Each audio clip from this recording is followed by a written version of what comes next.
యూకి Vihari friends, welcome. మన ఇంట్లోని protein, vitamin, calories, B6, B12 శక్తివంతమైన ఉత్పత్తి చేసే చికెన్ హరీస్ ఎలా తయారు చేసుకోవాలో నా చేతుల్లో నేను ఎలా చేశానో మీకు చూపిస్తాను. కమాన్, లెట్స్ గో. అండ్ నా వీడియో నచ్చితే ప్లీజ్ లైక్ అండ్ సబ్స్క్రైబ్ చేసుకోండి అబ్బా. లైక్స్ చాలా తక్కువగా వస్తున్నాయి, చాలా కష్టపడుతున్నాను వీడియోస్ కోసం. Thank you.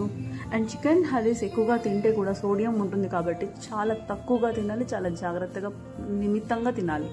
అండ్ దీనికోసం నేను ఇంగ్రీడియంట్స్ అన్నీ పెట్టుకున్నాను. చికెన్ 1 kg తీసుకున్నాను.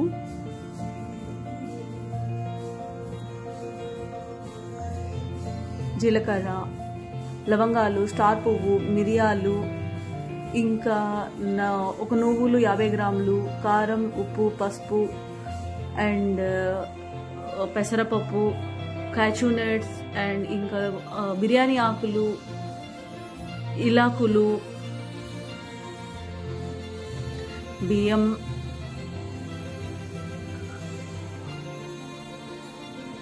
కందిపప్పు, నెయ్యి, కొత్తిమీర, పుదీనా, మిర్చి, గరం మసాలా, ధనియాల పొడి, నానబెట్టిన గోధుమ రవ్వ, అల్లం మసాలా, ఒక 300 గ్రామ్స్ పెరుగు, ఇంకా కొన్ని బాదము, ఇంకా ప్రోటీన్స్ కోసం ఇవన్నీ కూడా సిద్ధం చేసి పెట్టేసుకున్నాను. ఎందుకంటే ముందే అన్నీ రెడీ చేసి పెట్టుకుంటే మేలు. అప్పుడప్పుడు అన్నీ దొరకాలంటే దొరకవు కాబట్టి ఫస్ట్ అన్నీ రెడీ చేసుకుంటే కుకింగ్ ఈజీ అయిపోతుంది. సో ఈ కుకింగ్ కూడా మనకు 3 స్టెప్స్ ఉంటుంది. సో ఈ 3 స్టెప్స్ కూడా చాలా ఈజీగా బ్యాచిలర్స్ కూడా చేసేసుకునేంత ఈజీగా చూపిస్తాను. అండ్ నేను చేసిన పద్ధతి మీకు చూపిస్తాను. ఈ చికెన్ హరీస్ అనేది మంచి ప్రోటీన్ ఫుడ్, చాలా బాగుంటుంది, టేస్ట్ ఉంటుంది. అండ్ చికెన్ తినని వాళ్ళు కూడా బాగా తినేసేంత టేస్ట్గా ఉంటుంది. అసలు చికెన్ అని కూడా ఎవరు గుర్తుపట్టలేరు. సో కుక్కర్లో నేనైతే ఒక 2 గంటలు నూనె వేసుకున్నాను. నూనెతో పాటు చెక్క వేసుకున్నాను. చెక్కతో పాటు ఇక జీలకర్ర, మీకు చూపించాను కదా కొన్ని ఇంగ్రీడియంట్స్ ఇందాక, జీలకర్ర, ఇంకా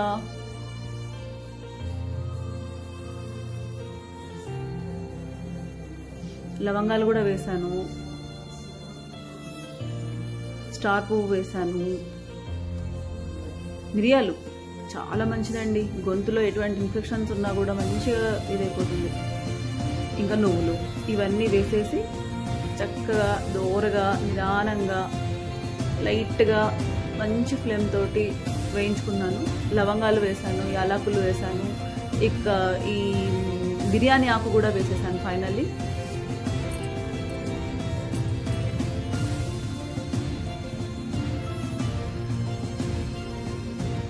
చక్కగా ఫ్రై చేసుకుంటున్నాను. యాక్చువల్లీ ఈ చికెన్ హరీస్ అనేది చాలా హెల్దీ ఫుడ్. మనకు రంజాన్ సీజన్లోనే ఎక్కువ దొరుకుతుంది బయట అంతా. కాకపోతే ఇప్పుడున్న ఈ కాస్ట్ ఆఫ్ లివింగ్కి ఇంత కాస్ట్ పెట్టి హలీస్ కొన్నామంటే మనకు ఒక 130 రూపాయలు చికెన్ హలీం చిన్న డబ్బా వస్తుంది, ఎవరికి సరిపోదు. సో ఇది నేనైతే ఒక 400 వరకు ఇన్వెస్ట్ చేశాను దీనికోసం. నాకు ఒక 10 మెంబర్స్ ఈజీగా తినేంత ఫుడ్ నాకు ప్రిపేర్ అయింది, హరీస్ రెడీ అయింది. ఒక 10 మెంబర్స్ కడుపు నిండా తిన్నా కూడా చక్కగా కడుపు నిండా తినేసేయచ్చు. సో ఇందులో చికెన్లో వేసేసిన తర్వాత వాటర్ వస్తున్నాయి. ఈ వాటర్ అంతా కరిగిపోయేంత ఆవిరైపోయేంత వరకు లైట్గా సన్న మంట మీద మంచిగా ఫ్రై చేసేసుకోవాలి. ఈ నువ్వులు, మసాలాలు ఇవన్నీ వేయడం వల్ల మంచి గుమాలించే స్మెల్ వస్తుంది. అసలు ఆ మసాలా స్మెల్కే కొంచెం నాకు ఆకలిలో ఇట్లా లైట్గా స్టార్ట్ అయిపోతుంది పొట్టలో. నేను కొంచెం అతిగా వాగుతాను అనుకుంటాను, అయినా పర్లేదు. నా మాటలు అంటే ఇష్టమైన వాళ్ళు బాగా ఎంజాయ్ చేస్తారు. కానీ ఈ చికెన్ హరీస్ బయట కొనేటప్పుడు ఎంత కష్టమో, ఇన్ని అవర్స్ చేయాలా అన్ని అవర్స్ చేయాలా అని అనుకునేదాన్ని. బట్ నాకు 2 hours టైం సరిపోయింది ఈజీగా. స్టార్టింగ్ నుంచి అన్నీ సర్దుకోవడం నుంచి దాన్ని డెకరేట్ చేసుకునేటప్పటికి నాకు ఈజీగా ఒక 2 hours హరీస్ రెడీ అయిపోయింది. అసలు రెస్టారెంట్లో కూడా నాకు ఇంత టేస్టీ ఫుడ్ నాకు అనిపించలేదు. ఇంట్లో చేయడం వల్లనేమో చాలా మంచి టేస్ట్ వచ్చింది. సో ఆ వాటర్ అంతా ఆవిరైపోయాయి చికెన్లో. అల్లం మసాలా ఒక 3 స్పూన్స్ వేసేసి దాన్ని ముక్కలకు అంత బాగా అంటుకునేలాగా చక్కగా ఫ్రై చేసేసుకుంటున్నాను. ఆ ప్రతి ముక్కకి ఆ మసాలా అంటుతున్నప్పుడు చిన్న మంచి వాసన, అల్లం మసాలా వాసన, ఆ మసాలాల వాసన, ఆ చికెన్ అది స్టార్టింగ్లోనే నాకు మంచి నోరూరించే స్మెల్ గుమాలించేస్తుంది అనమాట. ఎప్పుడెప్పుడు అయిపోతుందా అని ఎదురు చూస్తున్నాను. బట్ ప్రాసెస్ మాత్రం బాగానే ఉందండి. ఇంకా ఇది రంజాన్లో ఒక్కటే దొరుకుతుంది కాబట్టి చాలామంది డిసప్పాయింట్ అవుతారు. అరే ఇది రంజాన్లో మాత్రమే వస్తుందని హిందువులు, ముస్లిమ్స్, క్రిస్టియన్స్ అసలు రిలీజియన్ తేడా లేకుండా బారులు తీరి మరీ కొనేస్తుంటారు. ఇక చివరి రోజు, రంజాన్ చివరి రోజు ఇంకా చెప్పాల్సిన అవసరమే లేదు, ఎక్కడా దొరకదు. ఎంత కష్టపడ్డాను నేను, చాలా ఇయర్స్ అలా చాలా సఫర్ అయ్యాను. చెప్పడం మర్చిపోయాను, ఉప్పు, కారం, పసుపు, సో ఈ 3 కూడా వేసేసి ఆ పచ్చి వాసన పోయే వరకు ముక్కలకు బాగా అంటుకునేలాగా మంచిగా దాన్ని చిన్న ఫ్లేమ్తోనే నేను కలుపుతూనే ఉన్నాను అనమాట. ఎందుకంటే కొంచెం ఫ్లేమ్ ఎక్కువ పెట్టేస్తే అది మాడిపోద్ది, అందులో నువ్వులు మాడు పట్టిన వాసన వచ్చేసి టేస్ట్ మాడిపోతుంది. అందుకోసమే స్టార్టింగ్ నుంచి కూడా ఈ వంటని మనం మీడియం లేదా చిన్న ఫ్లేమ్లో చేసుకోవటమే చాలా మంచి పని. నేనైతే చాలా వరకు సన్నమంట పైనే చేసుకున్నాను, అందుకోసమే నాకు చాలా మంచి వండర్ఫుల్ టేస్ట్ వచ్చేసింది అసలుకి. ఆ చికెన్ని కలుపుతుంటేనే చూడండి, ఆ కలర్ చూడండి, అబ్బాబాబా ఆ కలరు, ఆ స్మెల్ సూపర్. సో ఆ చికెన్ ముక్కలు కాస్త అట్లా నిండుగా నిండే వరకు అవన్నీ వేసేసి కాస్త వాటర్ వేసేసి ఒకసారి కలిపెట్టేసుకొని చికెన్ నిండా మునిగే వరకు పెట్టేసి కుక్కర్ లోడ్ చేసేసి ఒక 8 to 10 విజిల్స్ కుక్కర్ లోడ్ చేసేసి ఒక 10 విజిల్స్ పెట్టేశాను. ఎందుకంటే ఆ లోపల ఉన్న ముక్కలన్నీ మనకు స్మాష్ అయిపోవాలన్నమాట. మనము తినడానికి కొంచెం గట్టిగా ఇష్టపడతారు చాలామంది, కానీ ఈ హరీస్ అలా కాదు, ఖచ్చితంగా అది స్మాష్ అయిపోయి మనం పేస్ట్ లాగా కనపడాలన్నమాట. పేస్ట్లా అయితేనే అది రుచి బాగుంటుంది. ఇంకా తర్వాత కుక్కర్ లోడ్ చేసేసి ఒక 10 విజిల్స్ పెట్టేసేయండి ఇంకో పక్క స్టవ్లో. ఇంకో కడాయి తీసేసుకొని అందులో కందిపప్పు, ఇంకా ఎర్రబాయళ్ళు, ఇదేంటి పెసరపప్పు, కొంచెం బియ్యం, ఇవన్నీ కూడా నేను 50 గ్రామ్స్ తీసుకున్నాను. ఈవెన్ బాదం కూడా 50 గ్రామ్సే తీసుకున్నాను. ఇవన్నీ కూడా లైట్గా దోరగా చిన్న మంట మీదనే మనం చేసుకుంటే ఇది మేలు. ఎందుకంటే అంత కలిపి ఒక 2 hours కన్నా ఎక్కువ టైం పట్టదు కాబట్టి కొంచెం నిదానంగా చేసుకుంటే వండర్ఫుల్ టేస్ట్ ఎంజాయ్ చేయొచ్చు. సో ఈ కాజు కూడా నేను డెకరేషన్కే కాదు, సర్వింగ్ ద బౌల్లో ఇలా టేస్ట్ కోసం కూడా కొంచెం కాజు యాడ్ చేశాను. మళ్ళీ చూపిస్తున్నాను. కందిపప్పు, ఎర్రపప్పు, పెసరపప్పు, బియ్యము అన్నీ కూడా 50 గ్రాములు, బాదము అన్నీ కలిపి అన్ని సమానంగా ఫ్రై చేసుకోవాలి. బట్ ఇది అయిన తర్వాత మేము రుచి చూసాము, మాటల్లో చెప్పలేనిది రుచి. నేను రెస్టారెంట్ కంటే ఇంకా అద్భుతమైన టేస్ట్ చూస్తానని అసలు ఊహించలేదు. చాలా బాగుంది. ఇంకా చాలామంది పిల్లలు నాన్ వెజ్ తినడానికి ఇష్టపడరు, తర్వాత చాలా వీక్గా ఎనిమిక్గా ఉంటారు పిల్లలు. సో ప్రోటీన్ వాళ్ళకి చాలా అవసరమై ఉంటుంది. అలాంటి వాళ్ళ కోసం మనం ఈ ప్రోటీన్ ఫుడ్ని వీక్లీ వన్స్ కానీ మంత్లీ ట్వైస్ కానీ పిల్లలకు మనం తినిపించగలిగితే చాలా హెల్తీగా ఉంటారు. ఎందుకంటే దీంట్లో B6 ఉంటుంది, B12 ఉంటుంది. ఇవి మనకు ఫుల్ ఎనర్జీ వస్తుంది. ప్రోటీన్ వల్ల కండని పుష్టిగా చేసుకోవచ్చు. లూజ్ స్కిన్ ఉన్న వాళ్ళు కూడా, లేడీస్కి కూడా డెలివరీ అయిన తర్వాత ఒక ఏజ్ వచ్చిన తర్వాత స్కిన్ అంతా లూజ్ అయిపోతుంది అనమాట, సాగిపోయినట్టుగా. సో ఈ ప్రోటీన్ ఫుడ్ తీసుకోవడం వల్ల గట్ ఫ్యాట్ వస్తుంది, ప్రోటీన్ పెరుగుతుంది, హెల్త్ చాలా మంచిది. అసలు ఎంత నీరసంగా ఉన్న వాళ్ళు కూడా ఫుల్ ఎనర్జెటిక్గా ఉంటారు. అలా అని మళ్ళీ ఎక్కువ కూడా తినకూడదు. దీంట్లో సోడియం ఉండడం వల్ల, ఈ సోడియం వల్ల మనకు డైజెషన్ ప్రాబ్లం రావటం, సరిగా అరగకపోవడం ఇవన్నీ చేయకూడదు అవుతాయి. కాబట్టి తగిన మోతాదులో మంచిగా ఇంత క్వాంటిటీ అని ఒక మంత్లీ ట్వైస్ తింటే చాలా బాగుంటుంది. పిల్లలకు, పెరిగే పిల్లలకి ముఖ్యంగా ఈ ఫుడ్ అది చికెన్ పీసెసే తినాలని లేకుండా ఈ ప్రోటీన్తో కలిపి మనం ఆ చికెన్ని కూడా యాడ్ చేసి పెడితే పిల్లలు మంచి స్ట్రెంగ్తీ అండ్ హెల్దీగా తయారవుతారు. స్పోర్ట్స్లో ఉన్న వాళ్ళకు కూడా ఈ ఫుడ్ చాలా మంచిది. చూసారా, అది బ్రౌన్ కలర్లో మారిపోతుంది. మంచి స్మెల్ అండి, అసలు అబ్బా గుమాళించేస్తుంది స్మెల్. ఈ స్మెల్కే కడుపులో నాకు ఆకలి పెరిగిపోతుంది, ఎప్పుడెప్పుడు తిందామా అని. ఇంకా గార్నిష్ కోసం అయితే కొంచెం కొత్తిమీర, కొంచెం బ్రౌన్ ఆనియన్, కొంచెం నిమ్మకాయ, కావాలనుకున్న వాళ్ళు రా ఆనియన్ కూడా తినొచ్చు. సో ఆ టేస్ట్ బాగుంటుంది. సో గార్నిష్ కోసం ఇవి కూడా మనం రెడీ చేసుకోవాలి, అది కూడా చూపిస్తాను మీకు. సో చూసారా ఎంత బాగుందో, అసలు ఆ కలర్ చూడండి, ఎంత మంచి స్మెల్. అబ్బా సూపర్, చాలా బాగుంది స్మెల్. నేను ఆ ఫీల్ అవుతున్నాను, ఈ స్మెల్ని చాలా బాగా ఫీల్ అవుతున్నాను. ఇవన్నీ కలిపి ఒక మిక్సీ జార్లో వేసేసుకొని చల్లారిన తర్వాత మంచి అన్నీ వేసేసుకున్నాను చూడండి. బాదము, కాజు, అన్ని గ్రైండ్స్ అన్ని కలిపి మిక్సీ కొట్టేశాను. ఎందుకు మిక్సీకి వేసుకున్నానంటే మనం దీన్ని కుక్కర్లో వేసి బాగా ఉడకబెట్టాలన్నమాట. సో ఇవన్నీ ఒక్కొక్క గ్రెయిన్ ఒక్కొక్కలాగా ఉడుకుతున్నాయి ఇప్పుడు ఈ కాలంలో. నాకు తెలిసి మా ఇంట్లో ఒక్కొక్క గ్రెయిన్ ఒకసారి ఉడుకుతుంది, ఒక్కోసారి ఉడకట్లేదు. అందుకోసం నేను అన్ని కలిపి ఒకటేసారి మిక్సీకి చేసేస్తున్నాను. సో యువతల ఇంకొక కుక్కర్లో నానబెట్టేసిన గోధుమ రవ్వ అంటే ఆల్మోస్ట్ ఉప్మా రవ్వే, బట్ గోధుమ రవ్వని స్పెషల్గా మనం తీసుకుంటున్నాము. సో ఈ మిక్సీకి వేసుకున్న అన్ని దినుసుల పొడి అన్నీ వేసేసి ఈ బాగా కలిపేసి ఇవన్నీ 1:3 వాటర్ వేసుకున్నాను. ఎందుకంటే 1:2 వేస్తే సమంగా ఉడుకుతుంది. సో ఇంకొక 1:3 వేసుకుంటే మంచిగా చిక్కగా తయారీ కాస్త జోరుగా ఉంటుంది అనమాట, లేదంటే గడ్డ కట్టుకుపోతుంది, మనకు రైస్ ఉప్మా అయినట్టు అయిపోతుంది. కాబట్టి 1:3 వేసుకుంటే వాటరు అది బాగా లిక్విడ్గా బాగా ఫామ్ అవుతుంది. సో మనము తర్వాత నెక్స్ట్ ప్రొసీజర్కి ఇది బాగా యూస్ఫుల్ అవుతుంది అనమాట. సో ఇలా పెట్టేసి కుక్కర్ లోడ్ చేసేసినాను. సో ఇది ఒక 3 to 4 విజిల్స్ పెట్టేసుకున్నాను. ఇంకో కడాయిలో సన్నగా కట్ చేసుకున్న ఆనియన్ని మంచిగా ఆయిల్లో డీప్ ఫ్రై చేసేసి బ్రౌనిష్గా వచ్చే వరకు ఫ్రై చేసుకున్నాను. ఎందుకంటే ఈ బ్రౌనిష్ ఎంత బ్రౌన్ కలర్లో వస్తే కనుక, గోల్డ్ వర్ణంలో వస్తే అంత రుచిగా ఉంటుంది.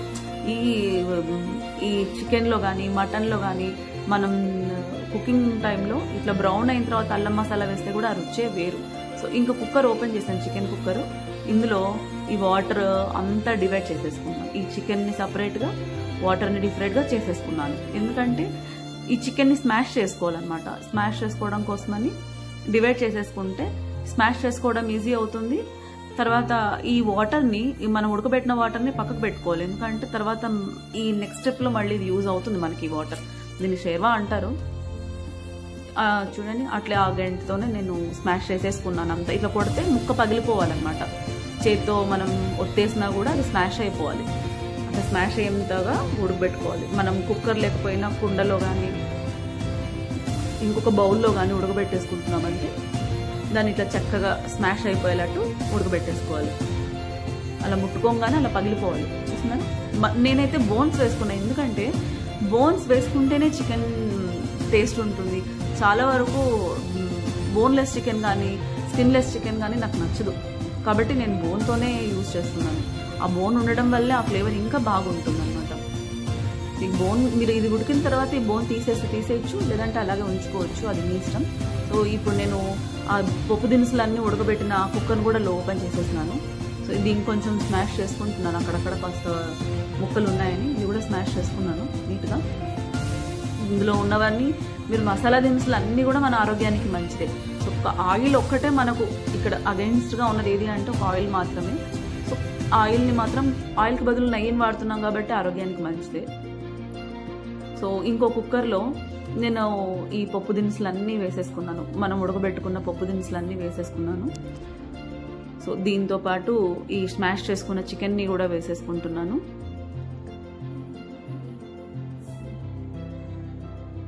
చికెన్తో పాటు గరం మసాలా, ధనియా పొడి,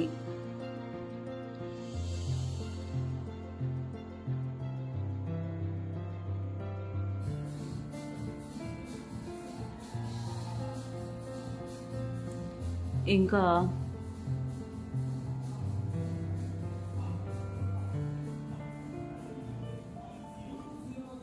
పెరుగు, ఈ 300 grams ఒక పావు లీటర్ కంటే కొంచెం ఎక్కువ. ఇంత పెరుగు వేసుకుంటే అంత మంచి చిక్కదనం రుచి చాలా బాగుంటుంది. మళ్ళీ 1 స్పూన్ పసుపు వేసాను, ఎందుకంటే ఇంతకు ముందు వేసిందంతా చికెన్ కోసం, ఇప్పుడు వేస్తుంది పప్పు దినుసులకి ప్లస్ చికెన్ కోసం. సో 2 స్పూన్ల చికెన్కి 2 స్పూన్లు కారము, 1 స్పూన్ పసుపు, ఇంకా ఉప్పు కూడా ఒక 2 స్పూన్లు వేసాను. తర్వాత కూడా మీరు రుచి చూసుకోండి, కాస్త బాయిల్ బాగా కలిపిన తర్వాత ఒకసారి రుచి చూసుకొని ఉప్పు కారం ఇంకేదైనా కావాలంటే కూడా మీరు మధ్యలో యాడ్ చేసుకోవచ్చు. ఇంకా పుదీనా వేసాను, పుదీనాతో పాటు కాస్త సన్న కట్ చేసుకున్న కొత్తిమీర కూడా వేసేసుకున్నాను. కొత్తిమీర వేయడం వల్ల ఫోలిక్ యాసిడ్ మన బాడీలో రెసిస్టెంట్ పవర్ బాగా పెరుగుతుంది. పుదీనా వల్ల మంచి అరుగుదల శక్తి. సో ఈ మిర్చి కూడా మనకు విటమిన్ సి ఉంటుంది మిర్చిలో కూడా. సో బ్రౌన్ ఆనియన్, ఈ బ్రౌన్ ఆనియన్ వల్ల ఈ మొత్తం ప్రొసీజర్కి దీనివల్ల అసలు రుచి మొత్తం పెరిగిపోయేదంతా ఈ బ్రౌన్ ఆనియన్ వల్లే. సో ఈ నెయ్యి కూడా మనకు మంచి శక్తినిస్తుందండి, మన అరుగుదలకు కూడా చాలా మంచిది. అన్నీ వేసేసి అంత మసాలాలన్నీ కలిసేటట్టు, పప్పు దినుసులు, చికెన్ మసాలాలు అన్నీ కలిసేటట్టు సన్న ఫ్లేమ్తో చక్కగా మిక్స్ చేసుకొనేసి బాగా గుర్తుపెట్టుకోండి, స్టార్టింగ్ నుంచి ఎండింగ్ వరకు లో ఫ్లేమే ఉండాలి. లో ఫ్లేమ్ లేకుండా మీడియం ఫ్లేమ్ ఉన్నా కూడా ఇప్పుడు ఈ ప్రొసీజర్, ఈ 3rd స్టెప్లో మీడియం ఫ్లేమ్ ఉన్నా కూడా ఖచ్చితంగా అది అడుగు అంటిపోతుంది. మాకైతే ఇది ఉడుకుతూ ఉంటే టపో అని దాంట్లో నుంచి అది బబుల్స్ పేలిపోయి చేతుల మీద పడిపోయి అబ్బో ఒక రేంజ్లోనే చూసామండి. కాక చాలా బాగుంది, రుచి మాత్రం అద్భుతం. అసలు ఏ రెస్టారెంట్లో ఇంత మంచి క్వాలిటీ ఫుడ్, ప్రోటీన్ ఫుడ్ ఇంత సూపర్. ఇప్పుడు కూడా ఇంకా నాకు ఇది చూస్తూ ఉంటే కూడా నాకు నోట్లో నీళ్ళు ఊరిపోతున్నాయి, అంత బాగుంది. ఖచ్చితంగా ఇది మనం ఇంట్లో చేసుకొని తినాల్సిన ఫుడ్. రంజానే కాదు, రెగ్యులర్గా ఇంట్లో మన పిల్లలు ఉన్న ప్రతి ఇంట్లో కూడా ఇది నాన్ వెజ్ తినేవాళ్ళు మంత్లీ వన్స్ అట్లీస్ట్ కూడా మన పిల్లలకి ఇది పెట్టారంటే చాలా ఎనర్జెటిక్గా తయారవుతారు పిల్లలు. దీంతో మటన్ హరీస్ కూడా చేసుకోండి, చికెన్ హరీస్ చేసుకోండి. ఇప్పుడు ఇందాక నేను చికెన్లో నుంచి తీసిపెట్టిన వాటర్ కూడా ఇందులో కలిపేస్తున్నాను, ఎందుకంటే ఇది ఉడికే కొద్దీ చాలా చిక్కగా అయిపోతుంది అనమాట. సో అప్పుడప్పుడు నెయ్యి, మనం తీసి పెట్టుకున్న ఆ షేర్వా మధ్యలో అది చిక్కగా కాకుండా గట్టి పడిపోకుండా ఇట్లా లిక్విడ్గా అయ్యేటట్టు అది మగ్గాలన్నమాట. అట్లీస్ట్ ఒక 1 అవర్ అయినా సిమ్లో పెట్టి ఇట్లా కలుపుతూనే ఉండాలన్నమాట. కాస్త మనం ఓపికగా చేసుకుంటే మన ఇంటిల్లి పాటి ఫుల్ స్ట్రెంత్గా అయిపోతారండి. ఎంత నీరసించిపోయి పరుపు కత్తుక్కొని పడుకున్న వాళ్ళు కూడా ఈ ఫుడ్ తినిన తర్వాత రన్నింగ్ చేయాల్సిందే, నాది షూరిటీ. చూడండి అట్లా ఉడుకుతూ ఆ పైన ఆయిల్ తేలే వరకు మనం ఉడికించుకోవాలి. నేనైతే గార్నిష్ కోసం కొంచెం కాజు ఫ్రై చేసి పెట్టేసుకుంటున్నాను. చూసారా, ఇలా చికెన్ తయారైపోయింది, మన చికెన్ హరీస్ తయారైపోయింది. దీన్ని ఇంకా వేడివేడిగా ఒక బౌల్స్లో వేసేసుకొని డెకరేట్ చేసేసుకొని సర్వ్ చేసుకొని ఎంజాయ్ చేస్తూ తినటమే. సో ఇది తినేటప్పుడు మనం చెప్పాను కదా, ఒక నిమ్మకాయ, కాస్త బ్రౌన్ ఆనియన్, కాస్త ఇంకా తినాలనుకున్న వాళ్ళు, ఇంట్రెస్ట్ ఉన్న వాళ్ళు కొంచెం రా ఆనియన్ కూడా వేసుకొని తినచ్చు. ఎలా ఉందో చూసి చెప్పండి, లైక్ కొట్టండి, సబ్స్క్రైబ్ చేయండి. Thank you.